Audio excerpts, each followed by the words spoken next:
When I got home, the cruiser lights washed my street in pulsing blue. A police officer stepped out of the car, his face a neutral mask. "We took your 10-year-old niece into custody for theft," he said. My breath caught. "My niece moved abroad a year ago." He looked at me as if I'd just confessed to a crime. "Then you'd better come to the station." I drove behind him in silence, hands locked at 10 and 2 on the wheel, my mind trying to reconcile the impossible. At the station, a girl sat in the waiting room, small shoulders shaking, face hidden by her hair. She wore my niece's favorite sweatshirt, faded pink with a cracked unicorn on the front.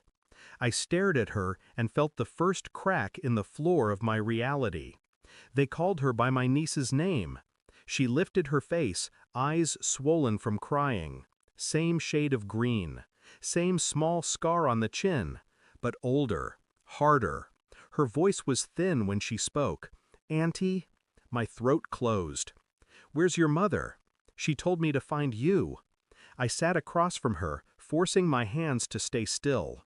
The fluorescent light hummed. My reflection stared back at me from the glass partition. A year abroad, weekly video calls, photos from beaches, new schools, smiling selfies. My sister had built an entire reality from pixels, and I'd believed her. The girl, my niece, clutched my sleeve, whispering, "Don't send me back." The officer explained she'd been caught stealing food from a corner store. She had no ID, only my number written on a scrap of paper. The paper was in my sister's handwriting.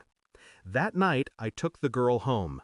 She slept curled on the couch, fists tight like she expected someone to grab her. I opened my laptop and began digging. Flight records, school registrations, bank statements. The story unraveled quickly. My sister's move abroad had been nothing but filters and old vacation pictures recycled to keep me fooled. The girl had been left in foster care, moved from house to house, then she vanished from the system. I called my sister, straight to voicemail. Texts unanswered. Her social media still posted sunny lies, cued in advance. I felt a strange stillness take root inside me. No screaming, no shaking. Just a calculation forming behind my eyes. I ordered a DNA test kit. Quietly. A strand of the girl's hair while she slept. My own swab taken in the bathroom with the door locked. Days passed. I acted normal, made breakfasts, asked gentle questions. The girl avoided eye contact but slowly began to eat, to sit upright, to breathe like she wasn't waiting for the next blow. Every night I checked my sister's accounts, tracing money transfers, pinned locations, digital ghosts. The deeper I dug, the colder I felt. The results arrived on a Tuesday. The envelope felt heavier than paper. Inside, confirmation. The girl was my niece, and her mother, my sister, had been living 2 towns over with a new partner using a different name, running scams through child welfare checks. I printed the evidence, bank transfers, emails, fake school records. That night, after putting the girl to bed, I drove to the address I'd traced. A small house with yellow siding and a porch light flickering like a bad alibi. My sister opened the door, her face a blend of shock and contempt. She was thinner, her eyes darted. Behind her, a man watched from the kitchen doorway. "You," she whispered, "you weren't supposed to."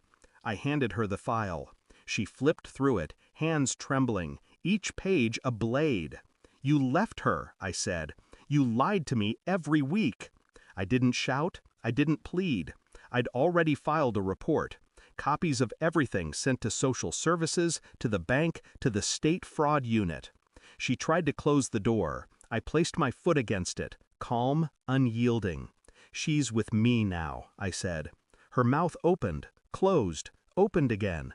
"You think you're better?" "No," I said, "just not you." I slid the custody papers across the threshold. Emergency guardianship granted. Court date pending. "You built your little life on lies," I murmured. "Consider this the demolition notice." The man behind her stepped back, face draining. She clutched the papers like a drowning person clutches water. I turned and walked away without looking back. The girl was asleep when I got home, one hand still clutching the stuffed rabbit I'd found in my attic. I stood over her for a long time, feeling the weight of the night slide off me. I thought about my sister, her new name, her new man, the careful architecture of her deception collapsing under its own weight. No pity, no tears. I'd learned something about myself in the quiet hours of investigation. I could be as relentless as gravity, as patient as erosion. I closed the door softly and sat in the dark living room, listening to the girl breathe. The house felt different now, not safer, but honest. And honesty, I decided, was the sharpest blade of all. I didn't rescue her from my sister. I rescued us both from the lie we'd been living. Thanks for watching. Don't forget to like, share, and comment. Subscribe now to Cheating Stories Insight World for more amazing stories.